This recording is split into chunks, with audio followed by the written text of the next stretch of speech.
வாழ்க வளமுடன். ஓம் நமச்சிவாய. அனைத்து தமிழ் உள்ளங்களுக்கும் வணக்கம். ஆனி மாதமும் ஆடி மாதமும் இணைந்த மாதம் ஜூலை மாதமாகும். சூரிய பகவான் மிதுன ராசியிலும் கடக ராசியிலும் பயணம் செய்யும் மாதம் இதுவாகும்.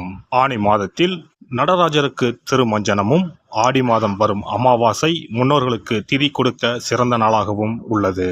அம்மனின் அருளை பெறுவதற்கு உரிய ஆடி மாதம் இந்த ஜூலை மாதத்தில்தான் பிறக்கிறது.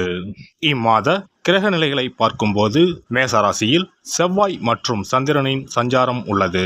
ரிஷபராசியில் குரு பகவானும், மிதுன ராசியில் சூரியனும் சுக்கிரனும் இணைந்துள்ளனர். கேது பகவான் கன்னி ராசியிலும், சனி பகவான் கும்பராசியிலும் உள்ளனர். ராகு பகவான் மீன ராசியில் சஞ்சாரம் செய்கின்றார். இம்மாத கிரக பெயர்ச்சி என எடுத்துக்கொண்டால் சுக்கிர பகவான் ஜூலை 6ஆம் தேதி மிதுன ராசியில் இருந்து கடகராசிக்கு செல்கிறார். செவ்வாய் பகவான் ஜூலை 12ஆம் தேதி மேசராசியில் இருந்து ரிஷபராசிக்கு இடப்பெயர்ச்சி ஆகின்றார். ஏற்கனவே ரிஷபத்தில் சஞ்சாரிக்கும் குரு பகவானுடன் செவ்வாய் பகவான் இணைந்து குருமங்கள யோகத்தை உண்டாக்குகிறார். அதே சமயம் இந்த ஜூலை மாதம் 16ஆம் தேதி இரவு 17ஆம் தேதி அதிகாலையில் சூரிய பகவான் மிதுன ராசியில் இருந்து பெயர்ச்சியாகி கடகராசியில் சஞ்சாரம் செய்கின்றார். இது ஆடி தமிழ் மாத பிறப்பை குறிக்கும். ஜூலை 19ஆம் தேதி புதன் பகவான் கடகராசியில் இருந்து சிம்மராசிக்கு பெயர்ச்சியாகின்றார். சுக்கிர பகவான் ஜூலை 31ஆம் தேதி சிம்ம ராசிக்கு பெயர்ச்சியாகின்றார். சந்திர பகவான் ஜூலை 1ஆம் தேதி அஸ்வினி நட்சத்திரம் மேசராசியில் இருந்து தன் பயணத்தை ஆரம்பிக்கிறார். இந்த கிரக பெயர்ச்சி மற்றும் சஞ்சாரத்தால் உங்கள் வாழ்வில் ஏற்படக்கூடிய சுப மற்றும் அசுப பலன்கள் என்ன என்பதனை பற்றி காண்போம். உங்கள் வாழ்வில் வளமும் நலமும் செல்வ செழிப்பும் பெற்று வாழ்வில் உயரிய நிலையை அடைய எல்லாம் வல்ல எம்பெருமானை வேண்டி விரும்பி கேட்டுக்கொள்கிறேன். மீனராசி அன்பர்களே, இம்மாதம் பொருள் சேர்க்கை உண்டாகும். விருந்து நிகழ்ச்சிகளில் கலந்து கொள்வீர்கள். எடுத்த காரியம் தாமதப்படுகிறதே என்ற கவலை உண்டாகும். இரவில் நீண்ட நேரம் கண்விழிக்க நேரலாம். கவனம் தேவை. தொழில் வியாபாரம் எதிர்பார்த்ததை விட குறைவான லாபம் தரும். ஆனால் தொழில் வியாபாரத்தில் ஈடுபட்டு இருப்பவர்கள் எப்போதும் பிஸியாக காணப்படுவார்கள். செலவுகள் கூடும். உத்தியோகத்தில் இருப்பவர்கள் கூடுதலாக உழைக்க வேண்டியிருக்கும். கடன் விவகாரங்களில் கொடுக்கல் வாங்கலில் எச்சரிக்கை தேவை.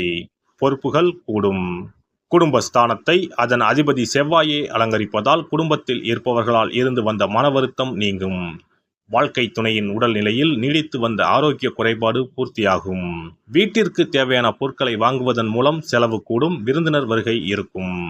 பெண்களை பொறுத்தவரை பயணங்கள் செல்ல நேரலாம். எடுத்த வேலையை செய்து முடிக்க காலதாமதம் ஆகும். வழக்கத்தை விட கூடுதலாக உழைக்க வேண்டியிருக்கும். கலைத்துறையினருக்கு வெளிநாடு வாய்ப்புகள் தேடி வரும். நண்பர்களால் இருந்து வந்த தொல்லைகள் தானாக விலகும். கண்கள் சம்பந்தப்பட்ட நோய்கள் வரலாம். கவனம் தேவை. அரசியல் துறையினருக்கு உங்கள் கடமைகளை சரிவர செய்தால் நன்மைகள் அதிகம் கிடைக்கும். அறிவாற்றலும் செயல்திறமையும் கூடும். உழைப்பு வீண் போகாது. மாணவர்கள் கல்வியில் வெற்றி பெற கூடுதல் நேரம் ஒதுக்கி பாடங்களை படிப்பது நன்மை தரும். பொறுப்புகள் அதிகரிக்கும்.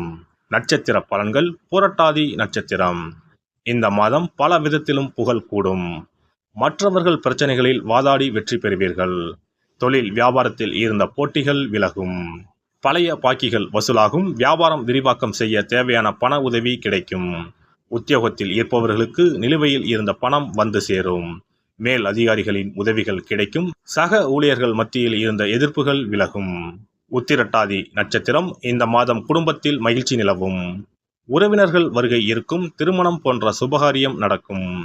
நிலம் வீடு மூலம் லாபம் கிடைக்கும். கணவன் மனைவிக்கு இடையே நெருக்கம் அதிகரிக்கும். சுவையான உணவு கிடைக்கும். மனோபலம் கூடும். ரேவதி நட்சத்திரம். இந்த மாதம் புதிய நபர்கள் அறிமுகமும் அவர்களால் உதவியும் கிடைக்கும். எதிலும் எச்சரிக்கை தேவை. பயணம் செல்ல வேண்டி இருக்கும். வீண் அலைச்சல் உண்டாகும். எதிர்பார்த்த காரியம் வெற்றிகரமாக நடந்து முடியும். பணவரத்து இருக்கும். எதிர்பார்த்த உதவியும் கிடைக்கும். நவக்கிரக குருவை வியாழக்கிழமையில் வணங்கி வர வாழ்க்கையில் முன்னேற்றம் உண்டாகும். மன அமைதி ஏற்படும். குல தெய்வத்தையும் இஷ்ட தெய்வத்தையும் ஒரே நாளில் சென்று தரிசித்து வாருங்கள். காரியங்களில் இருந்த தடைகள் விலகும். தொழில் வியாபாரம் சிறப்பாக நடைபெறும். சிறப்பு தொகுப்பு. ஒரு வெற்றிலை இருந்தால் உங்கள் துன்பங்களில் இருந்து விடுபட முடியும் என்றால் நம்ப முடிகிறதா? ஆம், உங்கள் ராசிக்கும் வெற்றிலை பரிகாரம் இருக்கிறது. அவற்றிற்கான வழிபாட்டு முறைகள் பற்றி காண்போம். பண்டிகை, திருவிழா, வீட்டில் விசேஷம் என்றால் வெற்றிலை பாக்கு வைத்து உறவினர்களை அழைப்பது வழக்கம். வெற்றிலையும் பாக்கும் மகாலட்சுமியின் அம்சங்களாகும். 12 ராசிக்காரர்களுக்கும் வெற்றிலையின் மூலம் பரிகாரம் செய்ய கவலைகள் தீரும் என்பது நம்பிக்கை. வெற்றிலையின் நுனியில் லட்சுமியும், நடுவில் சரஸ்வதியும், காம்பில் பார்வதி தேவியும் வசிக்கின்றனர். மகாவிஷ்ணுவும், பிரம்மாவும், சிவனும், சுக்கிரனும் கூட வெற்றிலையில் வாசம் செய்கின்றனர். எனவேதான் பூஜை மற்றும் திருமணம் சுபமாக நடக்க வேண்டும் என்பதற்காக வெற்றிலை பாக்கு படைக்கப்படுகிறது. துன்பம் விலக உங்க ராசியின்படி இந்த மாதிரி வெற்றிலை பரிகாரம் செய்யுங்கள். வெற்றிலை பரிகாரத்தில் எல்லோரும் ஒரே மாதிரியான பரிகாரத்தை செய்தால் பலன் தராது. அவரவர் ராசிக்கு தகுந்தபடி சில இஷ்ட தெய்வங்களையும் சில கிரக தெய்வங்களையும் பொறுத்து உங்களுடைய பரிகாரத்தை மாற்றிக்கொள்ள வேண்டும். அப்போதுதான் உங்களுக்கு என்ன கஷ்டமோ அது சரியாக நீங்கி உங்களுக்கு நல்ல பலன்கள் கிடைக்கும். உங்களுடைய ராசியின்படி வெற்றிலையில் குறிப்பிட்ட கிழமையில் பரிகாரம் செய்தால் உங்கள் துன்பம் விலகும், பிரச்சனைகள் தீரும்.